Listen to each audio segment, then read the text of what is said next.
예수님을 따르는 사람들이란 제목으로 말씀 전하기 원합니다.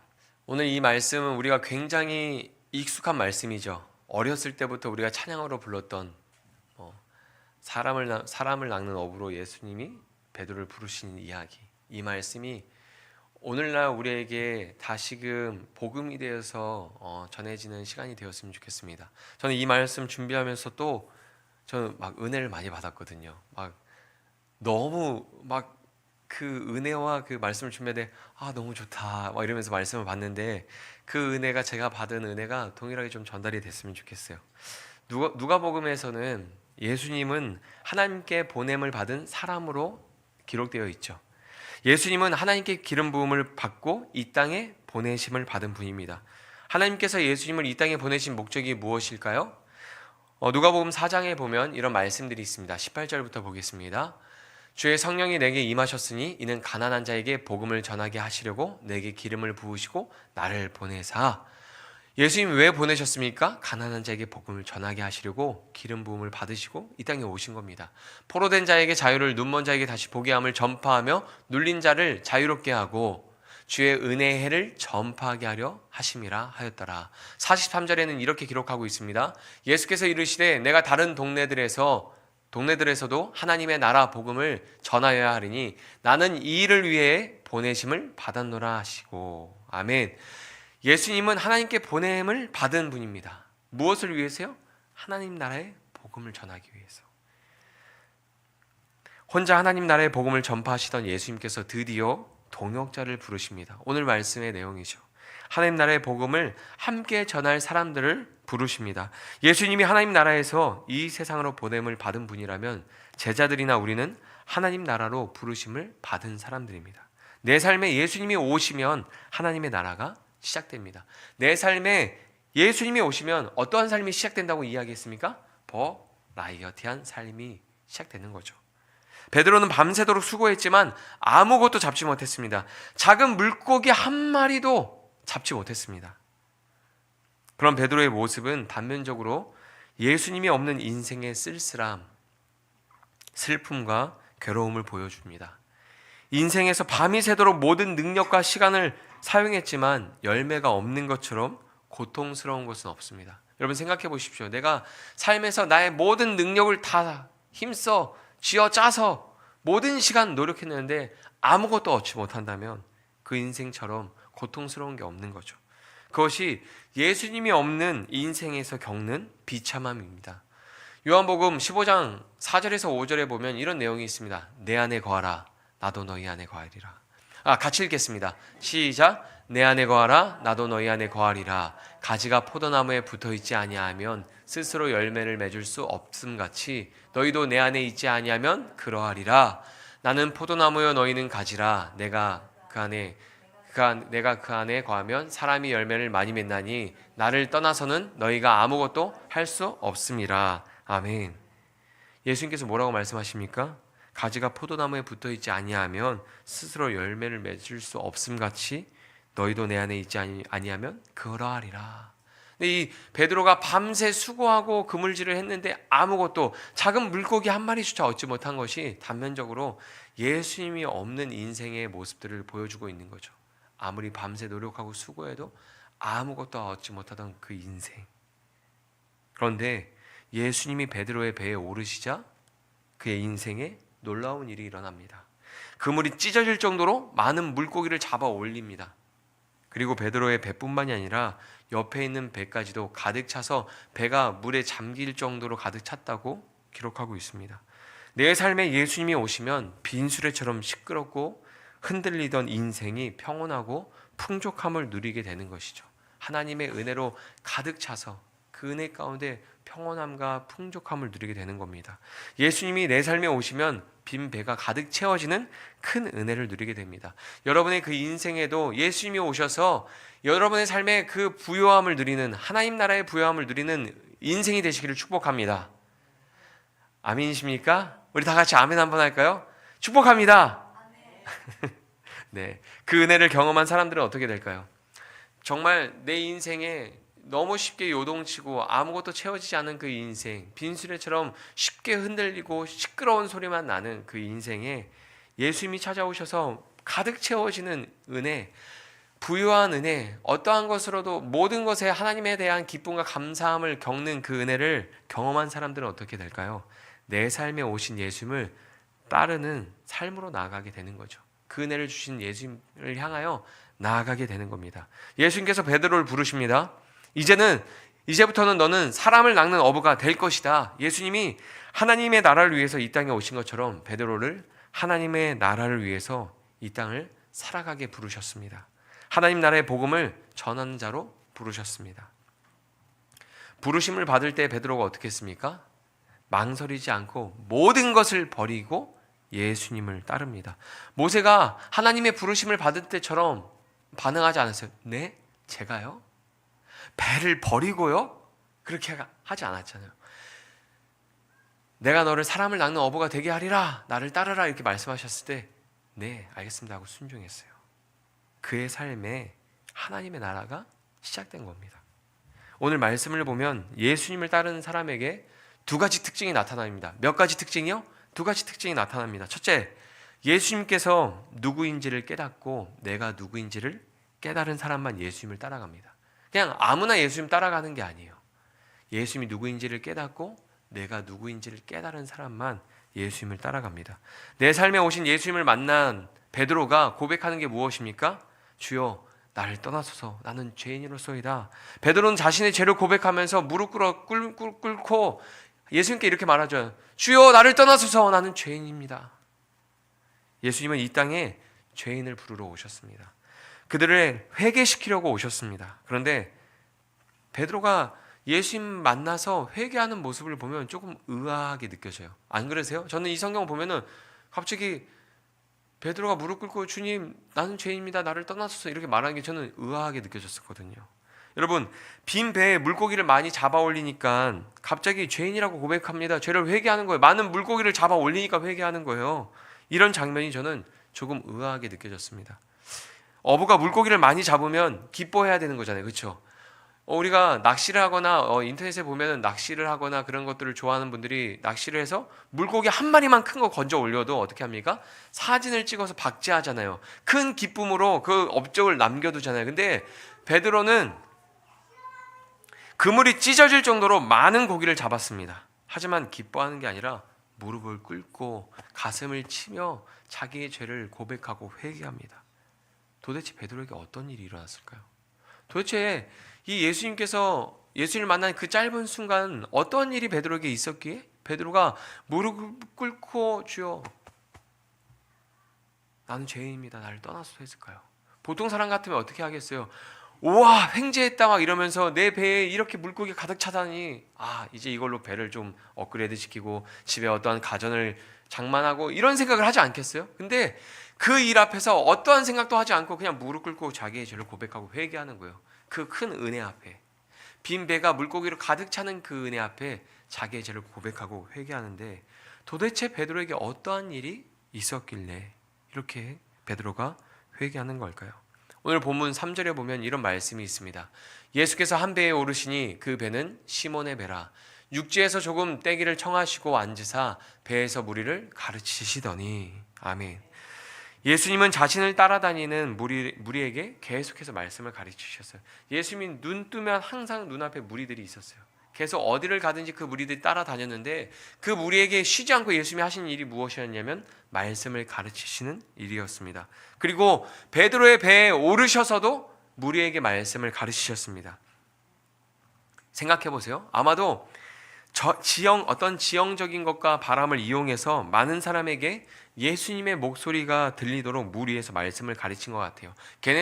게네사렛 호숫가를 등지고 사람들을 보면 어떻게 되냐면 지형이 어떤 지형이냐면 이 호숫가에서 이렇게 해서 지형이 위로 쭉 이렇게 올라가거든요. 그럼 바람이 이렇게 뒤에서 불면서 목소리가 바람을 따라 사람들한테 퍼져서 전달이 되는 거예요.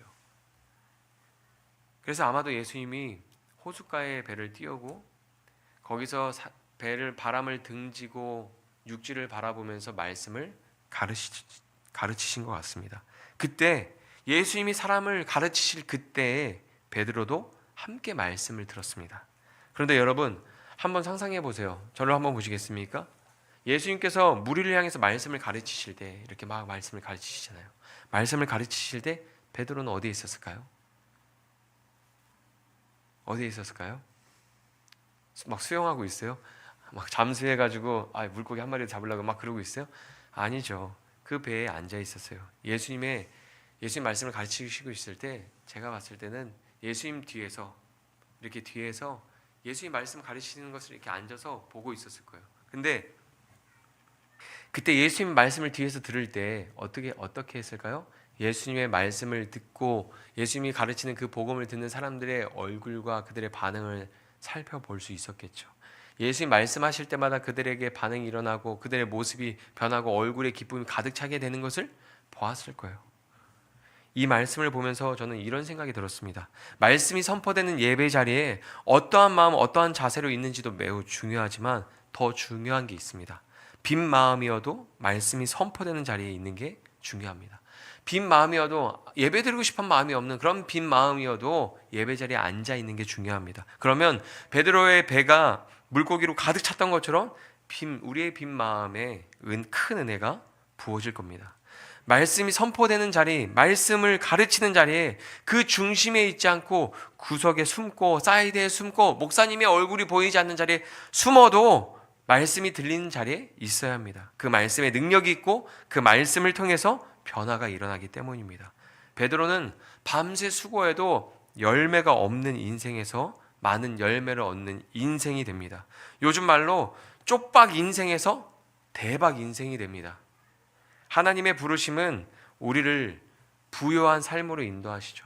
그냥 하나님께서 우리를 부르셨을 때 하나님 나라의 그 부요함을 우리에게 안겨주시는 거예요. 그 부요함, 그 충만함이 부르심을 받은 자들에게 있습니다. 많은 물고기를 잡는 사건을 통해서 베드로가 깨달은 게 있습니다. 말씀을 가르치시는 예수님, 그리고 이적을 행하시는 예수님의 신적인 권위 앞에 예수님이 누군지를 깨달은 거예요. 저분은 하나님이시구나. 그리고 그 예수님 앞에서 자기가 얼마나 큰 죄인지를 깨닫게 됩니다. 처음에 베드로가 예수님을 부를 때 선생님이라고 불렀어요. 그러나 말씀을 듣고 예수님이 행하시는 그 이적을 눈으로 경험하면서 예수님이 가르치시던 하나님 나라의 복음을 가지고 오신 그 메시아가 바로 예수님이구나라는 것을 깨닫게 되죠. 그래서 예수님을 향해서 주여 나를 떠나소서 나는 죄인입니다 라고 하게 된 거죠. 말씀 보겠습니다. 누가복음 5장 5절에서 8절입니다. 같이 읽겠습니다. 시몬이 대답하여 이르되 선생님 우리들이 밤이 새도록 수고하였으되 잡은 것이 없지만은 말씀을 의지하여 내가 그물을 내리리이다 하고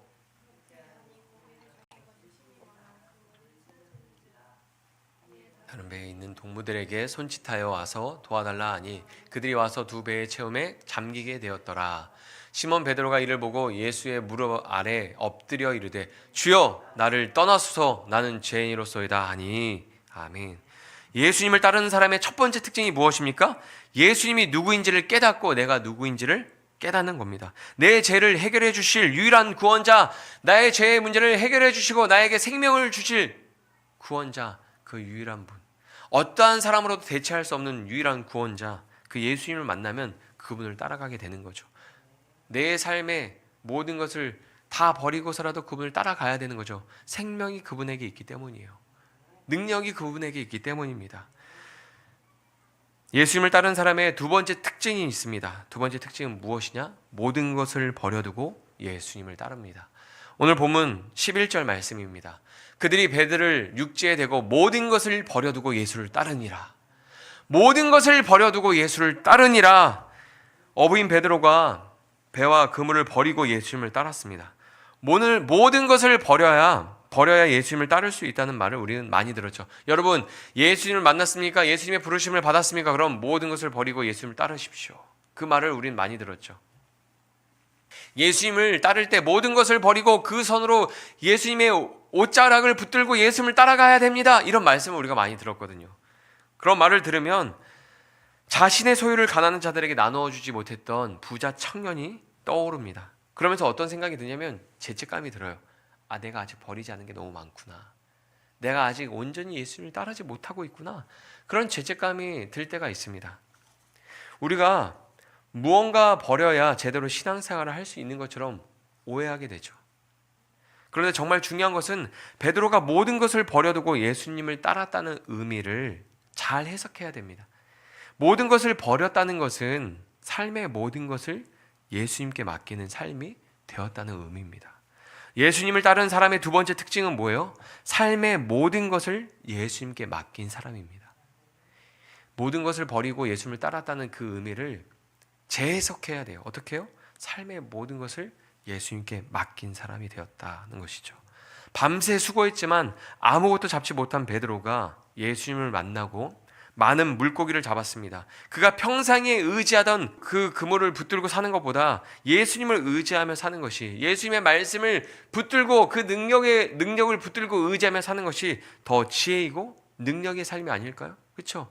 내가 평생 업으로 살면서 내 배와 내 어떠한 경험과 능력과 그물을 붙들고 그것을 의지하며 살았지만 결국에 얻는 건 빈 배잖아요. 빈 수레. 그런데 그렇게 사는 것보다 예수님을 의지하고 예수님의 능력의 말씀을 붙들고 사는 것이 더 지혜이고 능력의 삶인 것이죠. 모든 것을 버려두고 예수를 따르니라에 나오는 단어 중에서 버려두다는 보내다, 가게 하다라는 의미가 있습니다. 이게 버려두고의 이 단어에 어떤 의미가 있다고요? 보내다, 가게 하다라는 의미가 있어요. 그런데 이 단어가 구약에서도 비슷하게 사용된 말씀이 있습니다. 출애굽기 1장을 보면 애굽 왕이 산파들에게 이스라엘 백성들이 아들을 낳으면 죽이라고 명령했습니다. 그렇죠? 그래서 출애굽기 2장에서 보면은 출애굽기 2장으로 넘어가면 모세의 어머니 요게벳이 모세를 나일강에 떠나 보내는 내용이 나옵니다. 그때 버려두다에 사용된 단어가 사용됩니다. 출애굽기 22장 3절에 보면 이런 말씀이 있죠. 더 숨길 수 없게 되매 그를 위하여 갈대 상자를 가져다가 역청과 나무 진을 칠하고 아기를 거기에 담아 나일 강가 갈대 사이에 두고. 여기서 담아와 두고가 오늘 우리가 읽은 본문에 모든 것을 버려두고 예수를 따르니라, 그 버려두고에 나오는 단어와 여기에 나오는 담아와 두고에 사용된 단어가 동일한 의미로 사용됩니다. 한 절에서 단어가 두 번이나 반복된 것은 그것을 강조하고 있는 것이죠. 요게벳이 모세를 갈대 상자에 두고 그 갈대 상자를 나일 강가에 두는 것을 강조하고 있습니다. 그렇죠? 지금 이 성경 한 절에 같은 단어가 두 번 반복되는 것은 그 행위를 강조하고 있는 거예요. 여기에 담아와 두고에 사용된 숨이라는 단어가 베드로가 모든 것을 버려두고 예수님을 따랐다는 말씀에서 사용된 단어와 동일한 의미를 가집니다. 여기 나오는 말씀이 요게벳이 살기 위해서 모세를 갈대 상자에 담아서 버렸다는 의미일까요? 잘 생각해 보세요. 요게벳은 모세의 어머니입니다. 모세를 갈대 상자에 담아서 나일 강가에 두었어요. 내가 살려고 모세를 나일 강가에 버렸다는 의미일까요? 하나님께 모든 것을 맡기고 모세를 갈대 상자에 두고 나일 강가에 둔 것이죠. 그리고 여기 나오는 갈대 상자에 사용된 단어가 테바라는 단어인데 방주를 의미합니다. 모든 것을 하나님께 맡기고 갈대 상자를 떠나 보내는 것이죠. 내 사랑하는 아들 모세를 갈대 상자에 담아두고 그것을 나일 강가에 두면서 그 모세를 하나님께 맡기는 거예요. 버리는 게 아닙니다. 베드로가 모든 것을 버리고 예수님을 따르는 것은 삶의 모든 것을 버리고 예수님을 따랐다는 의미가 아닙니다. 모든 것을 예수님께 맡기고 따르는 삶이 되었다는 것을 의미하는 것이죠. 신앙생활을 하면서 주의를 지키기 위해서 직장을 정할 때 연봉이 100만 원, 1000만 원 적어지더라도 주의를 지킬 수 있는 직장을 선택하는 것은 연봉을 포기하는 게 아니라 삶을 주님께 다 맡기는 것이죠. 젊을 때 선교지에 가는 것은 삶을 포기한 게 아니라 삶을 전부 하나님께 바치고 맡기는 것이죠. 예수님은 수고하고 무거운 짐진 자들을 부르십니다. 예수님을 만나면 내 인생의 무거운 짐을 버리는 게 아니라 예수님께 맡기는 것이죠. 그리고 예수님과 함께 예수님이 가시는 길을 걸어가는 겁니다. 많은 사람이 하나님의 부르심을 받습니다. 예수님이 누구인지, 내가 어떠한 죄인지를 깨닫고 그 예수님을 따라갑니다. 그 부르심에 기쁨으로 반응합니다. 그러나 삶의 모든 것을 맡기지 못한 사람은 결국 그 길을 가다가 멈춰서게 됩니다. 다시 그물을 붙들고 밤이 새도록 수고하며 자기 힘으로 살아보려고 하죠. 내 배를 가득 채워보려고 노력하는 인생으로 다시 돌아가서 그물질을 하죠. 베드로가 예수님을 부인하고 낙심했을 때 다시 돌아가는 현장이 어디입니까? 그 바다잖아요. 다시 그물을 물 위에 내리고 여전히 잡히는 거 없는데 밤새 수고하잖아요. 하나님께 자신의 삶을 다 맡기지 않으면 내가 하나님 예수님이 누구인지, 내가 어떠한 죄인지 깨달아도 예수님을 따라가는 그 길을 가다가 결국에 멈춰서서 다시 자기 힘으로 자기 인생을 풍요롭게 만들려고 하는 그 삶을 살아가게 된다는 거예요. 여러분, 그렇게 밤새도록 그 그물을 던져봤자 어떻습니까? 건지는 것은 아무런 감사도 아무런 기쁨도 없는 것이죠. 베드로처럼 예수님을 따르는 사람에게 나타난 특징 두 가지를 기억하십시오. 첫째, 예수님이 누구인지, 내가 어떤 죄인지를 깨닫고 죄를 회개한 사람만이 예수님을 따라갑니다. 둘째, 삶의 모든 것을 주님께 맡긴 사람만이 예수님을 끝까지 따라갑니다. 내 삶에 예수님이 오시면, 하나님 나라가 시작되면 삶의 주체가 나에서 주님으로 변경되는 것이죠. 결혼을 하면 등본을 떼어주죠.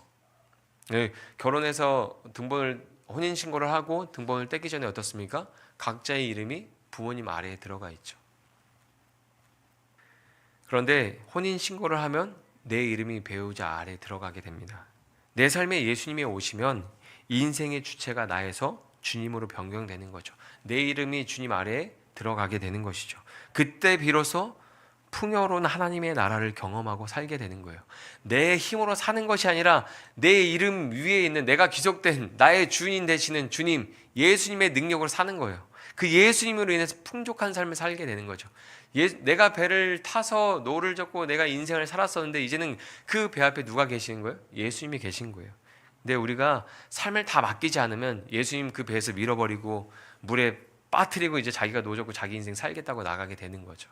나사렛에서 예수님을 낭떠러지로 떨어뜨리고 죽이려고 했던 사람들처럼 삶의 모든 것을 맡기지 않으면 예수님 잠시만 비켜보세요 하고 그 배에서 예수님을 그냥 떠밀고 물에 빠뜨리고 자기 혼자 살아보겠다고 바둥바둥거리면서 살게 되는 인생이 될 수 있는 거죠.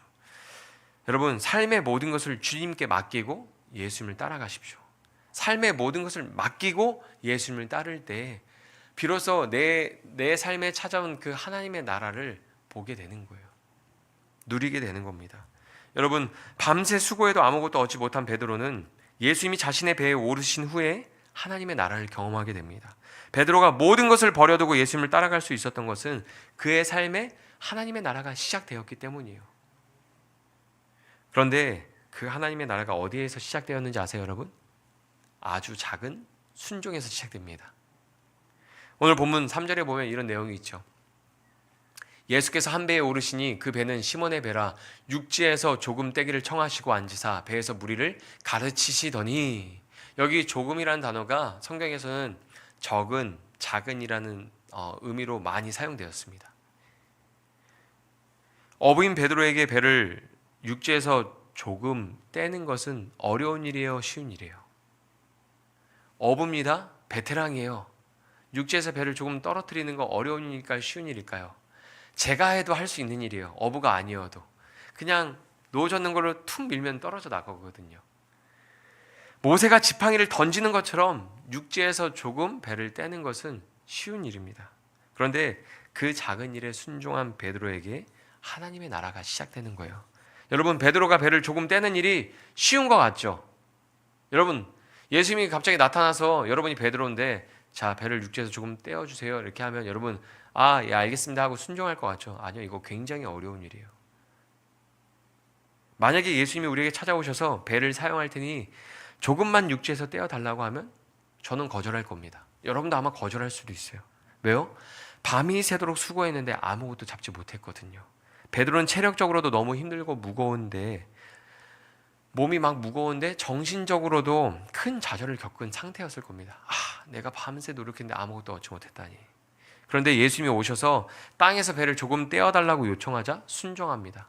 여러분, 신앙생활이 이런 것 같아요. 육지에서 배를 조금 떼는 거는 쉬운 일이에요, 어려운 일이에요? 쉬운 일이에요. 어부가 아니어도 우리도 할 수 있는 일이에요. 그런데 그 쉬운 일에 순종하는 건 어려워요. 우리의 상황과 내 마음과 내 어떠한 그런 것들을 따라서 순종하기 너무 어려운 일이 되는 거죠. 근데 베드로는 그 작은 일에 순종했습니다. 4절에 보면 이렇게 말씀합니다. 말씀을 마치시고 시몬에게 이르시되 깊은 데로 가서 그물을 내려 고기를 잡으라. 깊은 데로 가래요. 그럼 어떻게 합니까? 조금 뗐는데 이제는 더 어떻게 해요? 더 멀리 가야 되는 거예요. 보통 사람 같으면 이런 생각을 하고 이렇게 말하겠죠. 호의가 계속되면 호구가 된다더니 내가 그 꼴을 당했구나. 당신 지금 뭐 하자는 겁니까? 막 화를 낼 거예요. 그리고 나사렛이었다면 다시 사람들이 예수님을 막 배에서 던져서 물에 빠뜨릴 수도 있고 낭떠러지를 끌고 가서 다시 예수님을 던져서 죽이려고 하는 그런 시도를 할 수도 있겠죠. 근데 베드로가 어떻게 해요? 깊은 데로 가서 그물을 던져라고 하는데 순종하잖아요. 베드로에게 변화가 일어난 거예요. 베드로가 이렇게 말합니다. 5절입니다. 말씀에 의지하여 내가 그물을 내리리이다. 베드로에게 변화가 일어난 겁니다. 작은 순종이 또 다른 순종으로 이어지는 거죠. 육지에서 배를 조금 떼었더니 깊은 데로 가래요. 작은 순종이 또 다른 순종으로 이어집니다. 그 결과 그물이 찢어지고 그 그물이 찢어지는 기적, 두 배의 물고기가 가득 채워지는 기적을 경험하게 되는 거예요. 작은 순종에서 그 기적을 경험하고 하나님 나라를 경험하는 겁니다. 여러분, 베드로는 빈 배에서 물고기가 가득 찬 배로 삶이 변했습니다. 예수님이 내 삶에 오시면 그런 삶의 변화가 일어나게 되는 거예요. 베드로처럼 삶의 목적이 달라집니다. 물고기를 잡는 인생에서 사람을 낚는 어부가 됩니다. 베드로처럼 삶의 방법이 달라집니다. 밤새 수고하고 내 힘과 노력으로 사는 인생에서 주님의 말씀을 의지하며 나아가는 인생이 됩니다. 예수님이 말씀하신 것처럼, 하나님 말씀하신 것처럼 사람은 떡으로 사는 인생이 아니라 하나님의 말씀으로 사는 인생으로 변하게 되는 거죠. 여러분의 삶에 변화가 있으십니까? 하나님의 나라를 누리고 경험하고 계십니까? 작은 순종에서 하나님의 놀라운 은혜가 시작됩니다. 말씀을 보면서 이런 생각을 했습니다. 밤새도록 수고해도 아무것도 얻지 못하고 찢어진 그물이나 수선하고 그런 앉아서 수선하는 그 베드로의 인생이 물에 둥둥 떠다니는 빈 배와 겹쳐서 보이는 거예요. 그렇죠? 밤새 수고했어요. 아무것도 얻지 못하고 작은 물고기 한 마리도 잡지 못하고 찢어진 그물을 다시 수선하는데 소망이 있어요? 없죠. 이 그물 다시 던진다고 수선해서 던져도 물고기를 잡을지 못 잡을지 불확실하잖아요. 그런 베드로의 인생이 물에 떠 있는 빈 배와 비슷하게 보이더라고요. 채워진 게 없이 그냥 배만 물 위에 둥둥 떠다니죠. 근데 생각해 보면 예수님을 만나기 전에 우리 인생도 그 빈 배처럼 물 위에 둥둥 떠다니는 인생이었거든요. 아무것도 채워진 거 없이. 그 빈 배에 예수님이 오르시자 어떻게 변합니까? 두 배에 물고기가 가득 채워지는 거예요.